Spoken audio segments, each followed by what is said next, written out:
1 Samuel chapitre 4.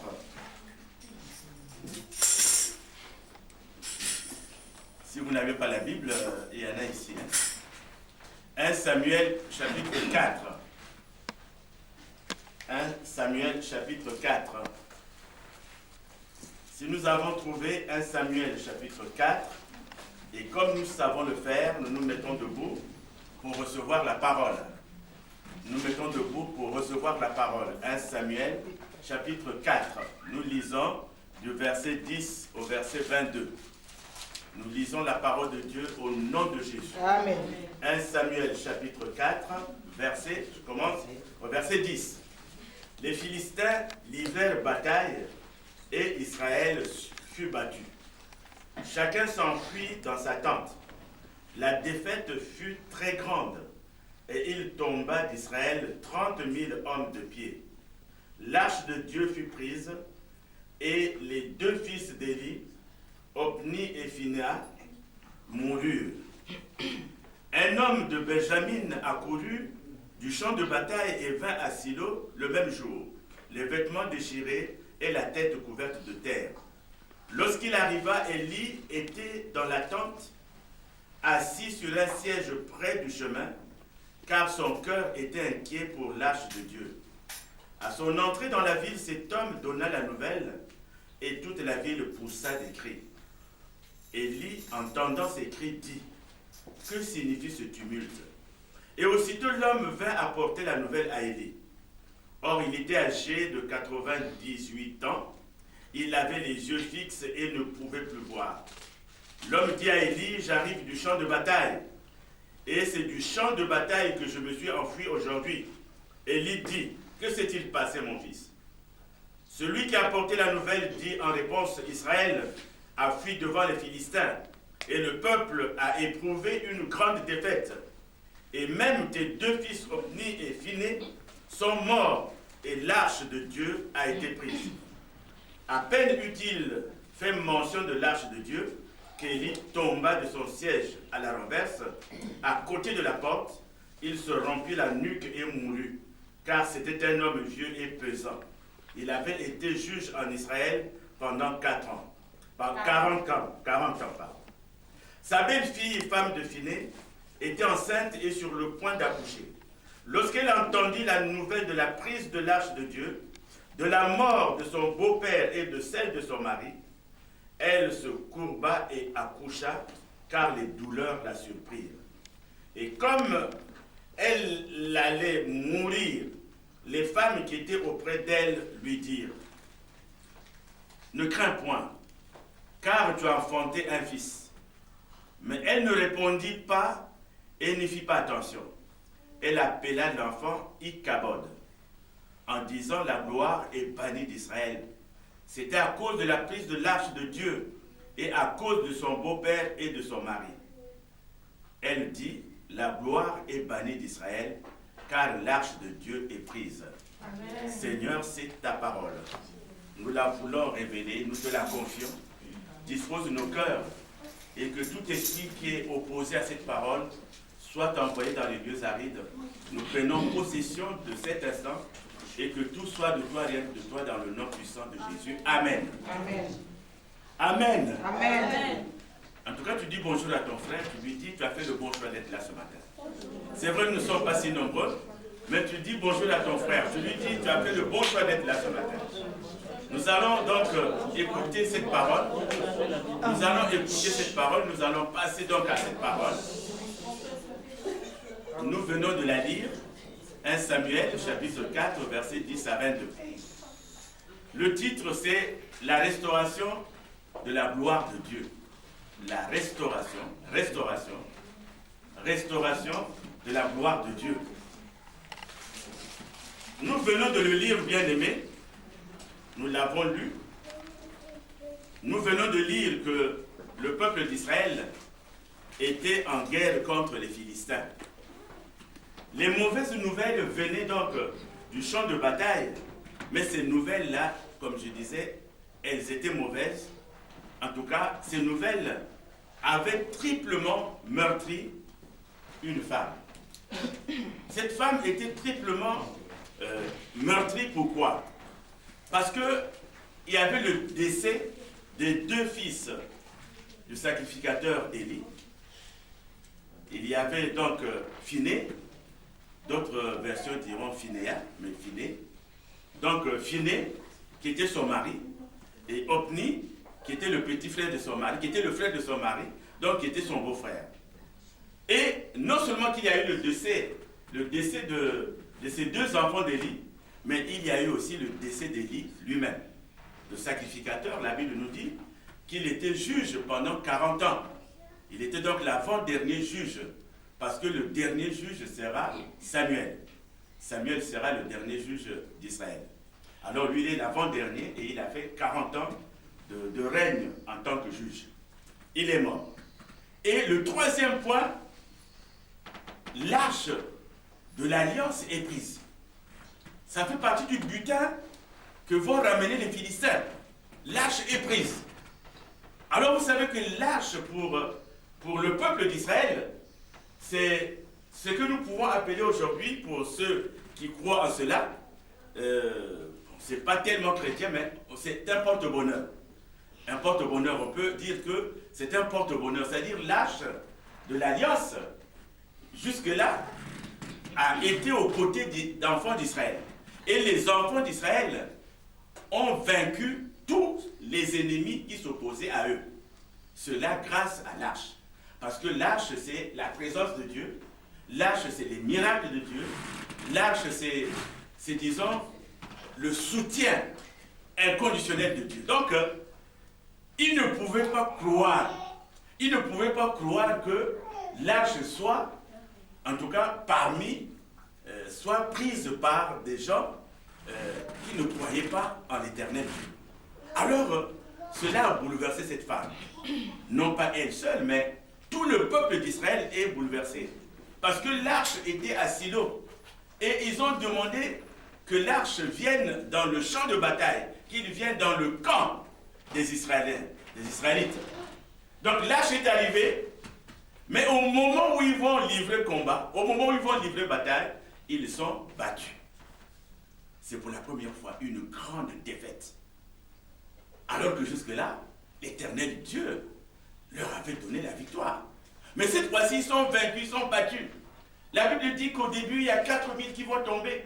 Et plus tard, vous lirez, nous l'avons lu, 30 000 vont tomber. Donc il y a eu beaucoup. C'est-à-dire ils sont massacrés. Alors la femme qui apprend toutes ces nouvelles-là, elle va accoucher dans la précipitation, elle va accoucher dans la douleur, et elle va donner un enfant. Et cet enfant, elle va l'appeler Ichabod. Ichabod, ça veut dire quoi? Ça veut dire, où est Dieu? Où est donc passée la gloire de Dieu? Pourquoi la gloire de Dieu a-t-elle été bannie de nous? Où est donc Dieu? Dieu, où est-il? Nous n'avons jamais été vaincus. Nous n'avons jamais été battus. Pourquoi cette fois-ci il y a cette défaite? Pourquoi cette fois-ci il y a des morts? Non seulement qu'il y a Élie et ses deux enfants, mais il y a beaucoup de morts, plus de 30 000 qui sont morts. Pourquoi cela? Alors elle est désespérée, et cet enfant, elle va l'appeler Ichabod, c'est-à-dire, où est la gloire de Dieu? Où est Dieu? Où est passée la gloire de Dieu? Nous avons vaincu. Qu'est-ce qui s'est passé? Donc, ils vont se livrer à une batterie de questions, ils vont se livrer à un ensemble de questions, ils veulent savoir, ils veulent comprendre. Mais c'est difficile à comprendre, parce que Dieu ne trahit pas, on dit que Dieu est fidèle. Mais pourquoi cette fois-ci, Dieu n'a pas été avec nous? Pourquoi Dieu n'a pas été avec nos combattants? Pourquoi nos combattants ont-ils perdu? Alors nous devons savoir, nous, chrétiens d'aujourd'hui, nous qui avons une certaine révélation de la parole, nous qui avons une certaine connaissance maintenant de la parole, nous savons que là où la parole de Dieu est foulée aux pieds, là où la parole de Dieu n'est pas respectée, là où la parole de Dieu est vidée de son contenu spirituel, là où la parole de Dieu n'est plus enseignée comme il se doit, là où la parole de Dieu n'est pas pratiquée comme il se doit, là où les gens n'obéissent pas à la parole de Dieu, mais ils désobéissent. Ils deviennent infidèles. Quand tu es désobéissant à la parole de Dieu, quand tu es infidèle, la gloire de Dieu s'éloigne de cet endroit-là. Donc la gloire de Dieu s'éloigne de cet endroit, tout simplement parce qu'il y a eu désobéissance à la parole, il y a eu infidélité à la parole, il y a eu falsification de la parole. Donc Dieu s'éloigne de cet endroit. Nous l'ajoutons avec les connaissances que nous avons. Les connaissances que nous avons aujourd'hui de la Bible. Mais en leur temps, c'était dramatique. Alors, nous allons... Et puis, quand on pose cela, vous avez l'apôtre Paul qui dit aux Romains, tous ont péché et sont privés de la gloire de Dieu. Romains 3, verset 23. Ou encore, le salaire du péché, c'est la mort. Mais le don gratuit de Dieu, c'est la vie éternelle en Jésus-Christ, notre Seigneur. Romains 6, 23. Donc l'apôtre Paul peut exhorter les Romains. Et quelque part, la Bible nous dit, mon peuple, si mon peuple désobéit et se repent et revient vers moi, moi j'irai vers mon peuple. Donc, ça c'était une parenthèse assez rapidement fermée. Nous allons ce matin essayer de définir ce qu'on appelle la gloire de Dieu. C'est quoi la gloire de Dieu? C'est quoi la gloire de Dieu? Nous allons essayer de définir la gloire de Dieu. Nous allons essayer de voir aussi, tenter de voir, c'est quoi perdre la gloire de Dieu? La perte, comment on perd la gloire de Dieu? Et le troisième point, nous allons essayer de voir le comportement des Israélites. Ils ont quel comportement face aux enfants d'Élie, sachant que Élie avait ses deux enfants, ses deux fils, mais ces deux fils étaient en même temps collaborateurs. Élie était sacrificateur et ses fils étaient ses collaborateurs, donc il travaillait avec ses fils. Et le quatrième point, nous allons ensemble essayer de voir comment restaurer la gloire de Dieu. Comment on fait pour restaurer la gloire de Dieu. Alors, le premier point, c'est définition de la gloire de Dieu. Je vous décevrai pour vous dire que la gloire de Dieu ne se définit pas. Il n'y a pas vraiment une définition toute faite pour expliquer la gloire de Dieu. La gloire de Dieu ne se définit pas. La gloire de Dieu s'observe. La gloire de Dieu se vit. La gloire de Dieu se manifeste. Donc, on ne peut pas la définir. C'est quelque chose qui vit en nous, qu'on observe en nous, et quelque chose dont on peut dire c'est arrivé d'une façon qu'on ne comprend pas. Mais c'est par la grâce, c'est par la gloire, cela fait la gloire de Dieu. Je prendrai un premier exemple. Lorsque Lazare va mourir, la sœur qui est modérée tout à l'heure a dit, elle a parlé de Marthe et Marie, qui sont les sœurs de Lazare. Lorsque Lazare, qui est un grand ami de Jésus, va mourir, et lorsque Jésus apprend la nouvelle, il dit que la mort de Lazare, c'est la gloire de mon Père. La mort de Lazare, c'est la gloire de mon Père. Effectivement, on peut se dire, mais pourquoi il dit ça? Il ne viendra pas le premier jour, il va attendre 4 jours que le corps se soit décomposé. Parce que s'il venait le premier jour, il y a beaucoup de gens qui ressuscitent le premier jour. Mais lui, il vient le 4e jour, quand tout est terminé. Et quand il arrive, il dit, déplacez la pierre qui est là. Les gens vont dire, mais attendez, comment on va déplacer la pierre alors que ça sent déjà mauvais? Il dit, déplacez la pierre. Et d'ailleurs, quand il arrive, Marthe et Marie vont lui dire, mais si tu étais là, notre frère ne serait pas mort.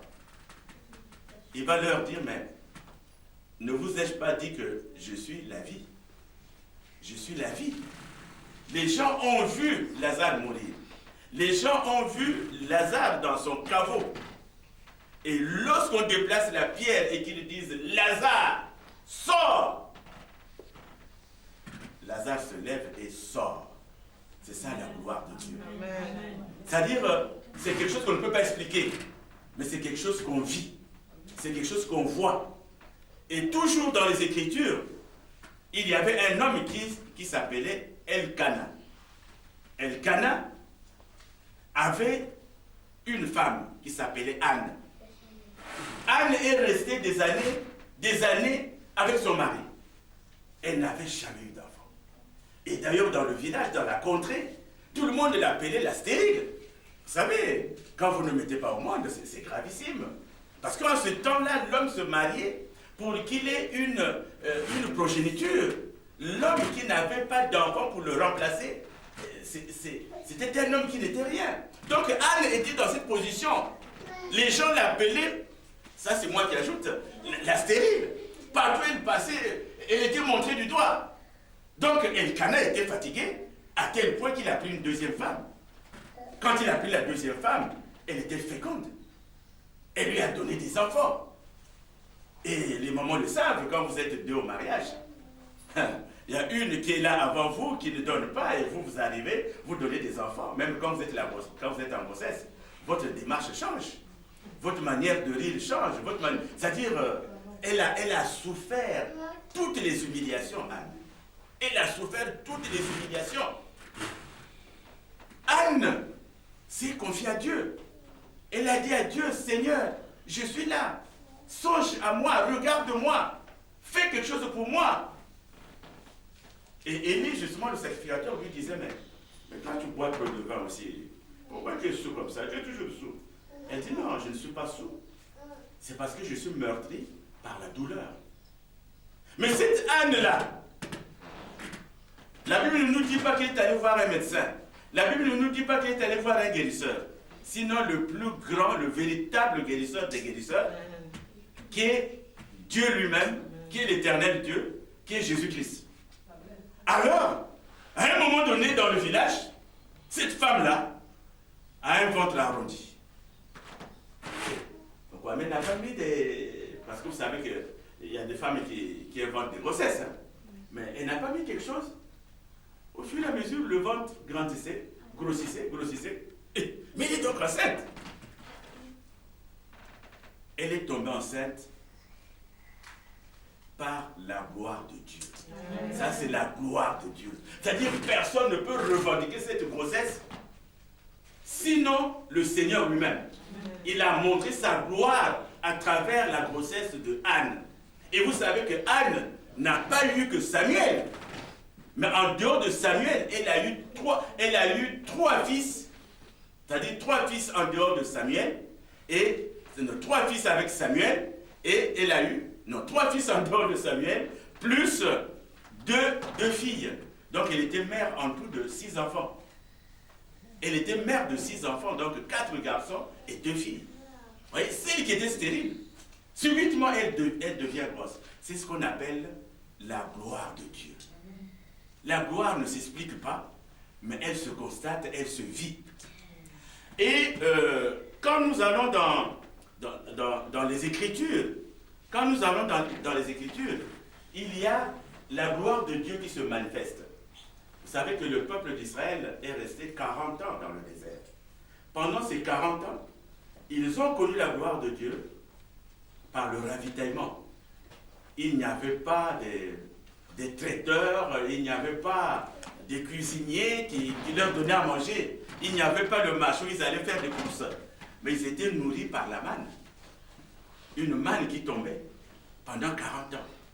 Ils mangeaient à leur faim. Ça, c'est la gloire de Dieu. Et la gloire de Dieu, toujours dans l'Ancien Testament, nous allons la voir lorsque les enfants d'Israël vont combattre Amalek à Réphidim. Ils vont combattre Amalek qui a une grande armée. Mais c'est Josué qui va diriger l'armée de l'Éternel. Et pendant ce temps, Moïse, Aaron et un autre sage vont intercéder. Mais Josué et son armée vont battre Amalek. C'est la gloire de Dieu. La gloire de Dieu va aussi se manifester toujours dans l'Ancien Testament avec le premier GPS. Ce matin, je parlais avec une soeur, je crois que c'est vous, qui m'avait appelé. Elle m'a dit que son GPS ne la trompait jamais. Elle avait dit que son GPS ne la trompait jamais. Quand je lui ai dit, mais vous allez vous le trouver? Elle dit, oui, je vais mettre mon GPS. Effectivement, C'est tellement que vous êtes arrivé à bon port. Mais je sais qu'il y a des GPS, quand vous mettez 17 route de Naï, en tout cas, il vous conduit à Saint-Martin-de-Terre. Oui. Il vous conduit là-bas ou encore il vous fait tourner là-bas avant d'arriver ici. Donc, le GPS qui est net, fixe, c'est-à-dire un GPS terrible, c'est celui que Dieu avait utilisé pour conduire le peuple d'Israël de l'Égypte jusqu'à la terre promise, Canaan, là où coule le lait et le miel. Donc, ils avaient quel GPS? Dans la journée, il y avait une colonne de nuée.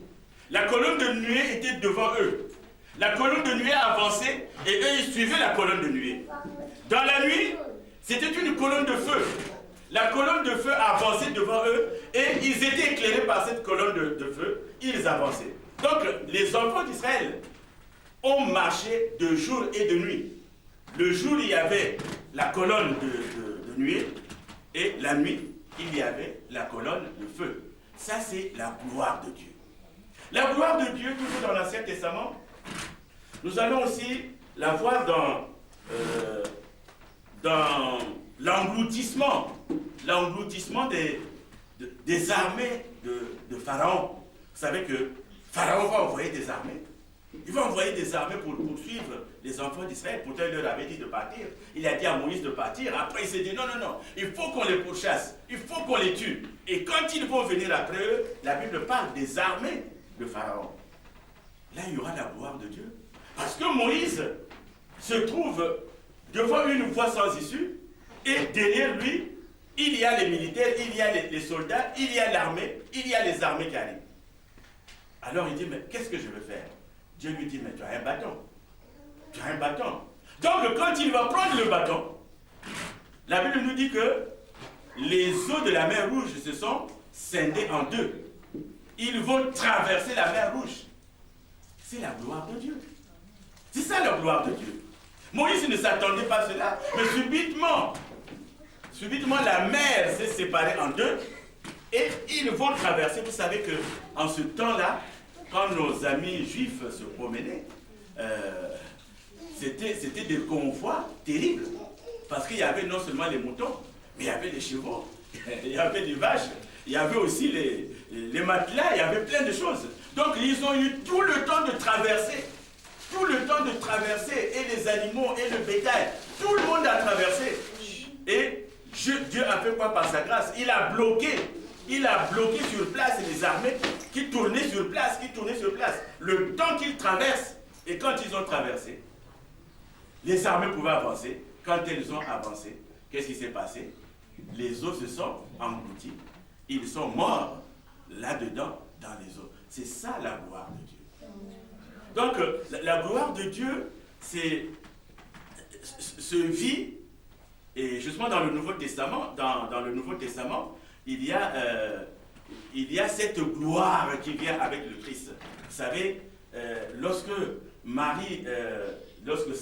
Gabriel, l'ange Gabriel va voir Marie et qu'il lui dise que tu as été choisie, sois heureuse, tu as été choisie, tu seras la mère de... Marie dit, mais c'est pas possible. Mais je suis fiancée. Je suis fiancée. Je ne connais pas encore d'homme. Comment je peux avoir un enfant? La gloire de Dieu, c'est qu'elle sera ouverte par le Saint-Esprit et qui lui donnera un enfant. Et cet enfant, allons dans Jean chapitre 1, c'est la gloire de Dieu. Jean chapitre 1, verset 14. Nous parle de cette gloire. Jean chapitre 1, verset 14, nous dit, Jean chapitre 1, verset 14, la Bible nous dit, et la parole a été faite chair, et elle a habité parmi nous, pleine de grâce et de vérité, et nous avons contemplé sa gloire, une gloire comme la gloire du Fils unique venu du Père. Amen. Amen. C'est cette gloire-là qui est en Jésus-Christ. Nous avons donc la parole aujourd'hui, quand on dit parole de Dieu, la parole n'est autre que Jésus-Christ lui-même. C'est lui-même. La parole de Dieu, c'est Jésus-Christ. Donc cette parole-là a été faite chair, parce que Jésus a vécu en chair, comme disait quelqu'un, en chair et en os, dans son milieu. Les gens le voyaient, les gens le côtoyaient. Ce n'est pas historique, mais c'est vrai. Il a vécu comme vous et moi. Mais il était, lui, exceptionnel, parce qu'il venait du Père, avec une mission très précise. Donc, c'est ça la gloire. Et aujourd'hui, quand nous parlons de la gloire, Jésus nous a déjà livré, nous a déjà donné une partie de sa gloire. Nous avons été façonnés, nous avons été transformés à partir du Saint-Esprit. Le Saint-Esprit nous a façonnés. Le Saint-Esprit nous convainc du péché. Le Saint-Esprit nous parle. Le Saint-Esprit, il y a un jeune qui me disait, mais tu dis souvent que le Saint-Esprit nous parle. Mais moi, il ne m'a jamais parlé. J'ai dit, mais reste seulement en étroite connexion avec le Seigneur. Tu verras qu'il va te parler. Et puis un jour, il vient et me dit, oui, c'est vrai. J'ai entendu une voix qui me parle. Mais oui. Parce que le Saint-Esprit nous parle d'une manière ou d'une autre. Parfois, nous attendons qu'un ange descende et vienne te parler. Mais dès que tu verras l'ange, tu vas tomber très haut.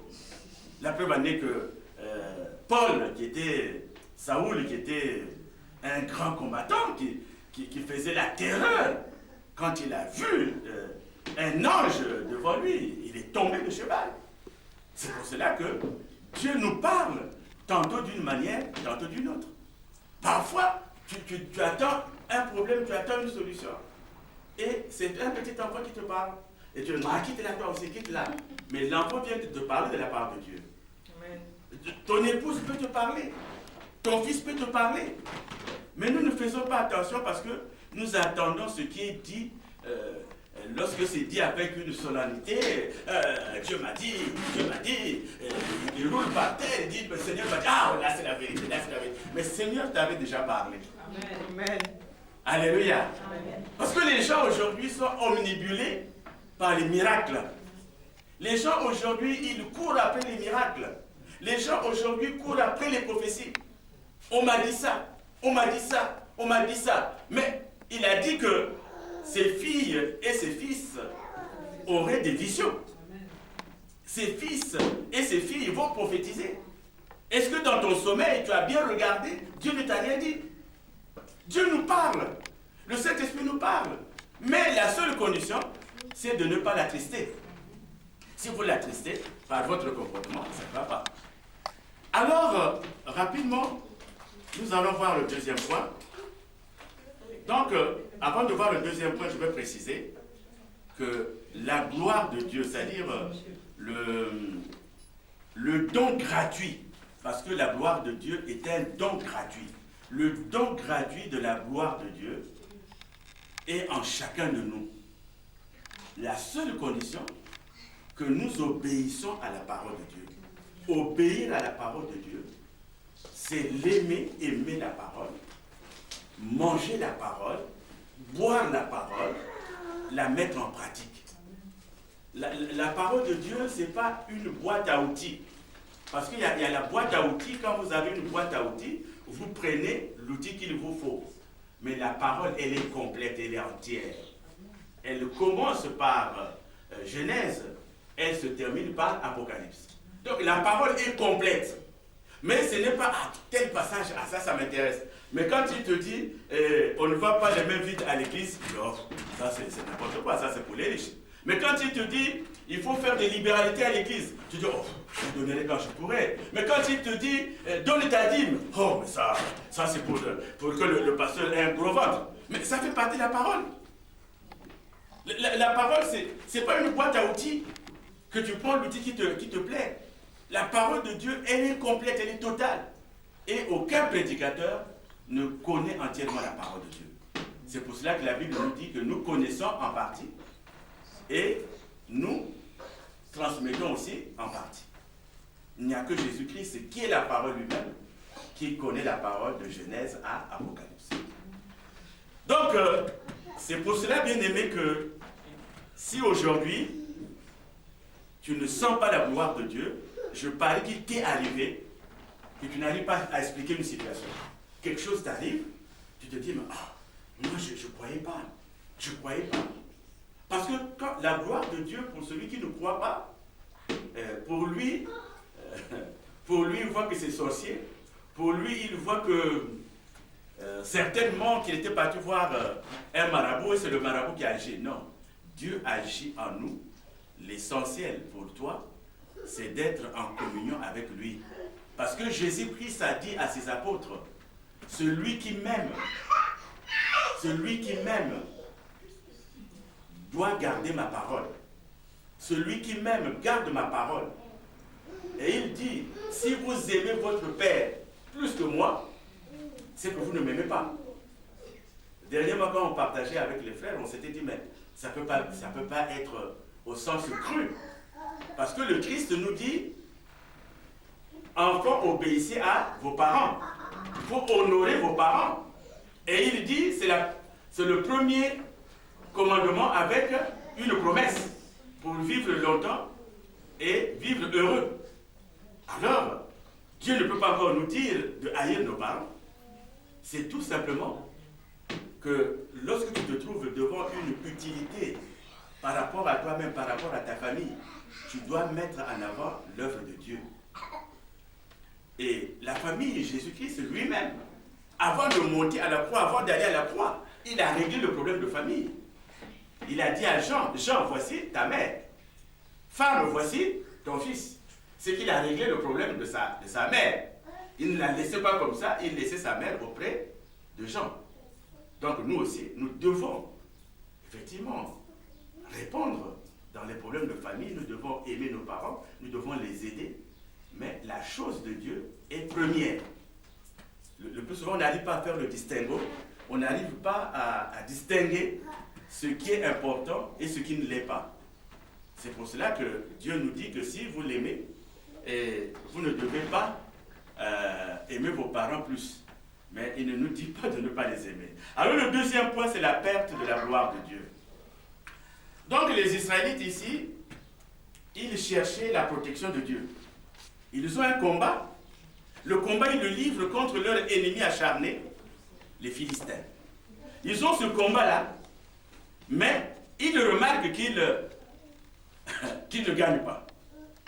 Ils remarquent qu'ils ne gagnent pas, c'est qu'ils ont perdu la confiance de l'arche. Mais peut-être parce que l'arche n'est pas là, l'arche est à Shiloh là-bas, allez chercher l'arche, ramenez-la ici au champ de bataille. Donc ils sont allés chercher l'arche, ils l'ont ramenée dans le champ de bataille. Et quand ils ramènent l'arche là, bon, maintenant, là on nous battait parce que l'arche n'était pas là. Maintenant nous allons livrer bataille avec l'arche avec nous. Mais quand ils livrent bataille, ils sont encore battus. C'est qu'ils ont perdu la gloire. C'est que Dieu s'est éloigné. Mais qu'est-ce qui s'est passé? Quand vous lisez cette histoire, vous verrez que les deux fils d'Élie, le sacrificateur Élie, qui étaient en même temps ses adjoints, c'était ses collaborateurs. Vous pouvez le lire dans 1 Samuel 2, versets 12 à 17. Donc c'était des hommes pervers. C'était des hommes pervers qui ne connaissaient point l'Éternel. Donc ils ne connaissaient pas l'Éternel. Ils méprisaient les offrandes de l'Éternel. Parce qu'avec les offrandes qui étaient données à l'Éternel, eux, ils les prenaient pour... Par exemple, en ce temps-là, on mettait de la viande, on mettait des moutons, on mettait... Donc, eux, ils prenaient cela et ils allaient manger. Alors qu'on livrait cela à la tente d'assignation. Donc, ils étaient pervers. Pervers pourquoi? Parce qu'ils commettaient l'adultère avec les femmes qui s'assemblaient devant la tente d'assignation. Ils commettaient l'adultère. Regardez comment l'adultère est rentré dans le service de Dieu. Ils ne connaissent pas l'Éternel, ils ne craignent pas l'Éternel, alors que la Bible nous dit que la crainte de l'Éternel, c'est le commencement de la sagesse. Ce qui n'était pas sage. Parce qu'ils ne craignaient pas l'Éternel. Ils ne craignaient pas l'Éternel, et encore, ils commettaient l'adultère avec les femmes qui allaient faire des sacrifices à l'église. Donc, ils commettaient l'adultère avec ces femmes-là. C'est grave. Mais ce qui est plus grave encore, c'est que Élie ne leur disait rien. Élie ne leur disait absolument rien. Élie était lâche devant ses enfants. Il était lâche. Et il était aveugle. Aveugle spirituellement mais peut-être que physiquement il était aveugle aussi. Donc il était aveugle.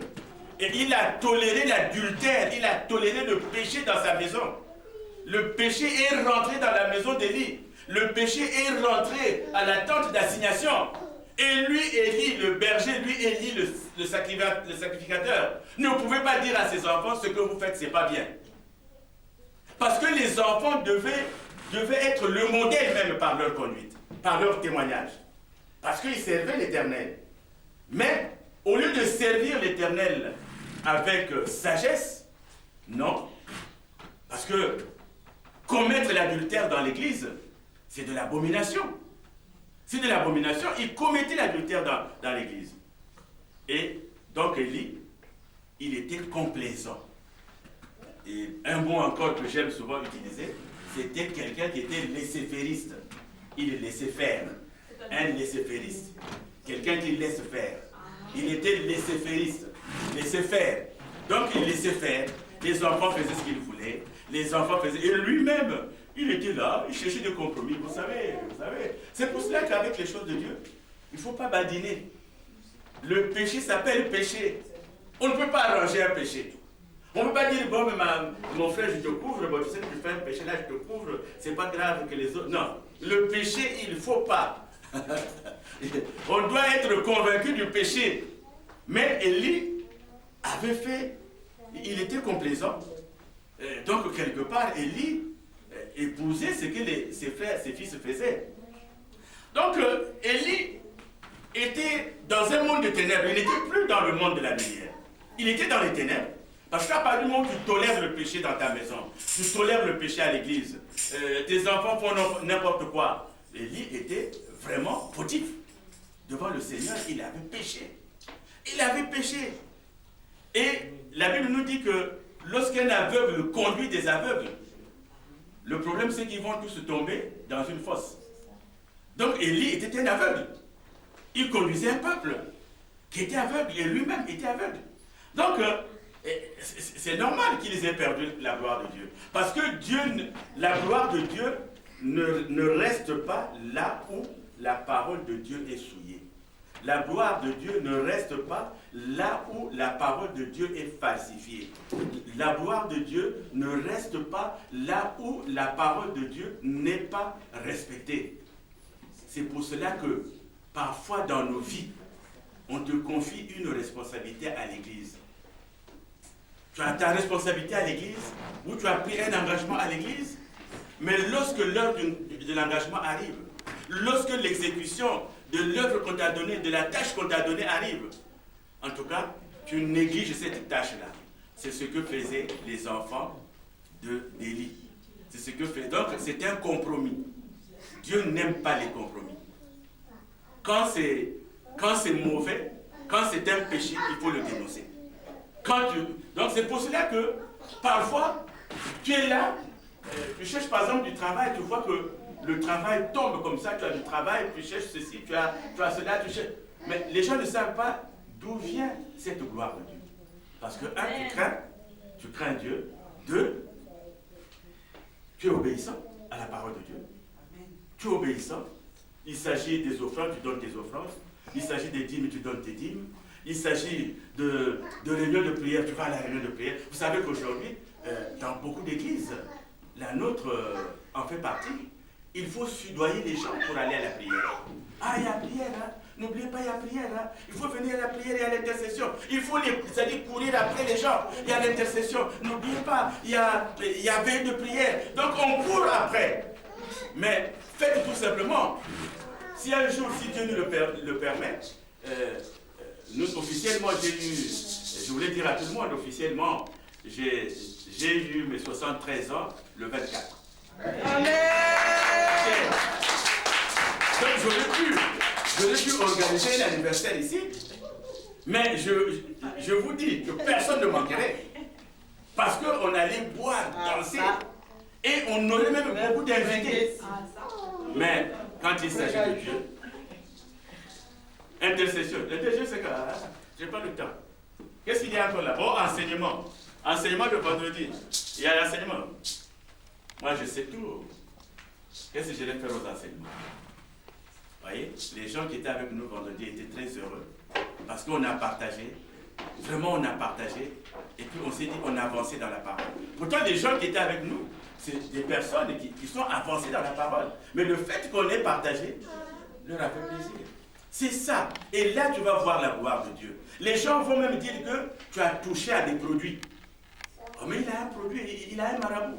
Mais oui, ton véritable marabout, c'est le plus grand des marabouts. Amen. Celui qui est au-dessus des marabouts. Amen. Et qui s'appelle Jésus-Christ. Alléluia. Amen. Si tu fais confiance en cet homme-là, ce grand marabout-là, tu ne seras jamais déçu. Or que l'autre marabout, il va te demander des sacrifices. Il faut donner je ne sais pas combien de vaches. Il faut donner je ne sais pas combien de moutons. Et il va surtout te demander quelque chose qui se termine par 666. Qui est le signe du diable. Donne 600. Les gens ne se demandent même pas, parce que ça, c'est même le signe de la bête. 666, tu vas donner les 666. Il aurait pu demander 600. Pourquoi il a mis 666? Parce qu'il travaille avec le diable. Donc voilà. Donc c'est cela, bien aimé. La gloire de Dieu, tu la verras en toi, si seulement tu as ton Dieu avec toi, et si seulement tu t'adonnes à ton Dieu. Alors rapidement, j'espère qu'elle permettra que je termine. Rapidement, le comportement des Israélites. Les Israélites sont témoins. Ils ont vu ces choses-là. Mais quand vous lisez la parole, aucun d'eux ne lèvera le doigt pour dire au fils comment on l'appelle, au fils d'Élie, que ce que tu fais, c'est pas bon. Ce que vous faites, c'est pas bon. Ils étaient complices. C'est-à-dire ce procédé. Et pire encore, eux aussi n'obéissaient plus à la parole de Dieu. Comme ils ont vu les fils d'Élie ne pas obéir, eux aussi, ils n'obéissaient plus à la parole de Dieu. C'est ce qu'on appelle placer sa foi sur quelqu'un. Ah, le pasteur fait ça. Moi aussi, je veux faire comme le pasteur. Mais si le pasteur est sur mais dernièrement, il était surpris en flagrant délit d'adultère, il avait fait de la fornication. Mais moi aussi, je peux faire de la fornication. Qu'est-ce qu'il va me dire? Mais le pasteur n'est pas mort pour toi. Amen. Et il n'est pas prêt à mourir pour toi. Trouvez-moi un pasteur qui dit, moi, je suis prêt à mourir pour mes brebis. Si vous le trouvez, en tout cas, donnez-moi son adresse, il viendra prêcher ici. C'est pasteur Gabriel. Lui, il ne peut pas mourir pour toi. Et tu vas à l'église parce que tu as un frère, tu as une soeur qui va à l'église. Donc, au fait, tu ne vas pas à l'église parce que tu aimes Dieu, mais tu vas à l'église parce que ta soeur te demande de l'accompagner. On voit ce comportement-là. On voit ce comportement. C'est-à-dire, moi je vais à l'église parce qu'un tel m'a demandé d'y aller. Parce que ta foi dépend de quelqu'un. Alors que notre foi ne peut dépendre que de Jésus-Christ. Est-ce que quelqu'un peut me trouver Actes des Apôtres, chapitre 4, verset 12. Il va lire cela à haute voix. Parce qu'il n'y a qu'un seul nom par lequel nous puissions être sauvés. C'est le nom de Jésus-Christ. Actes des Apôtres. Est-ce que quelqu'un a trouvé rapidement? Actes des Apôtres, chapitre 4, verset 12. Rapidement. Actes des Apôtres, chapitre 4, verset 12. Oui. Il n'y a de salut en aucun autre, car il n'y a sous le ciel aucun autre nom qui ait été donné parmi les hommes, par lequel nous devrons être sauvés. Ah. Il n'y a pas un autre nom. Je reviens toujours sur cette histoire de cette sœur à qui on demandait est-ce que ça te gêne qu'on puisse l'appeler Jéhovah. Elle a dit mais attendez. Mais il a suscité un nom qui est au-dessus de Jéhovah. Amen. Pourquoi on n'a jamais chassé un diable, on n'a jamais chassé un esprit malin en disant au nom de Jéhovah je te chasse et puis il s'en va. On n'a jamais dit au nom de... Non, il y a un seul nom par lequel nous chassons, par lequel nous gouvernons. C'est le nom de Jésus-Christ. Le nom de Jésus-Christ, c'est le seul. Vous pouvez dire au nom de mon ancêtre, l'esprit est là. Au nom de mon grand-père, l'esprit est là. Mais dès que vous allez dire au nom de Jésus, si vous croyez, Amen. En tout cas, il va prendre la poudre descendante. Amen. Soit-il, mais on met la foi sur Jésus-Christ. Il n'y a que Jésus-Christ qui sauve. Bien-aimés, nous allons terminer par la restauration de la gloire. La gloire se restaure. En quoi faisant? Tu remarques autour de toi que beaucoup de choses qui allaient bien ne vont plus bien. Tu remarques que quand tu tentes ça, ça ne réussit pas. Quand tu tentes ça, ça ne te réussit plus. Alors c'est qu'il y a un problème. C'est que Dieu n'est plus avec toi. Il y a des gens qui crient, oh Seigneur, mais Dieu n'est pas là. Parce que, un, tu es dans le péché. Deux, tu es dans la désobéissance. Trois, tu es dans l'infidélité. Quand tu pries, comment veux-tu que Dieu puisse être là? Donc ce qu'il faut faire pour que la gloire revienne en toi, que la gloire revienne dans ta maison, que la gloire revienne dans ton couple, que la gloire revienne dans ton emploi, que la gloire revienne dans ta vie, ce que tu dois faire, il n'y a qu'un seul chemin, c'est de repentir. Il faut faire la repentance. Parce que le Seigneur dit que mon peuple en qui j'ai fait confiance, et ce peuple m'a trahi. Mais si mon peuple se repent et vient vers moi, moi j'irai vers lui. Le Seigneur est miséricordieux. La Bible déclare que sa miséricorde dure à toujours. Église, amen. Amen. Il suffit que tu te repentes. Amen. Seigneur, j'ai oublié, j'ai négligé ton œuvre. Seigneur, j'ai négligé ceci, j'ai négligé cela. Pardonne-moi, Seigneur. Pardonne-moi, Seigneur. Mais attention, le péché, ce n'est pas quelque chose qu'il faut dire parce que j'ai demandé pardon là. Je vais encore pécher, je reviens, pardon, Seigneur. Je vais encore pécher. En justice, on appelle ça récidiviste. Or que les récidivistes sont pris.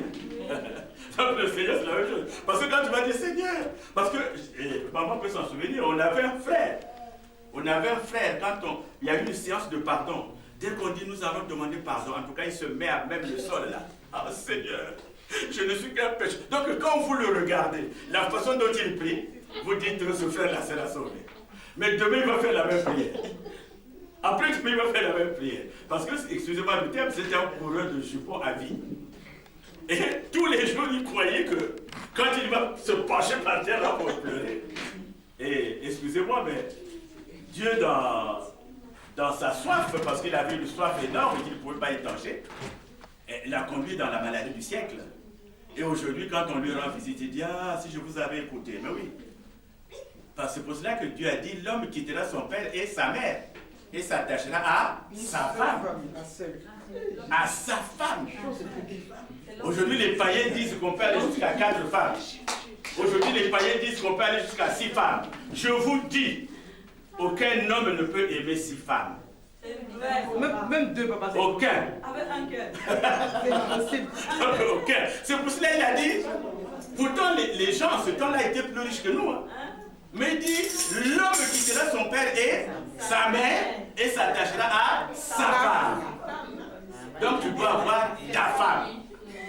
Ce qui est vrai pour l'homme est vrai aussi pour la femme.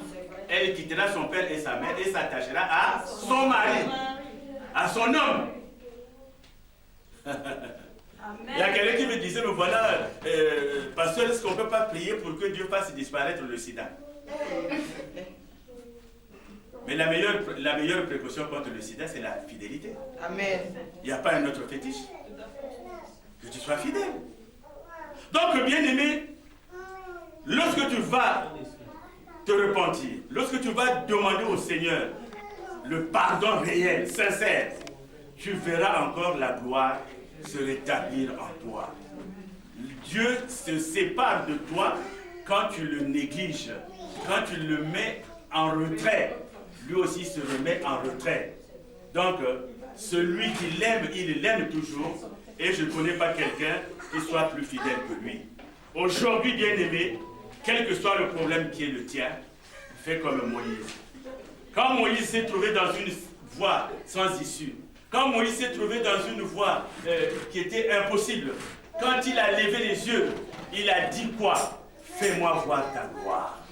Il suffit que tu dises au Seigneur, je reviens à toi Seigneur, fais-moi voir ta gloire. Cela vous pouvez le trouver dans Exode 33, verset 18. Fais-moi voir ta gloire. Exode 33, verset 18. Tu demandes au Seigneur, tu te repens, tu demandes pardon. de ce que tu as fait, de la négligence que tu as fait, du désintérêt que tu as eu, et tu dis, Seigneur, fais-moi voir ta gloire, il te fera voir ta gloire.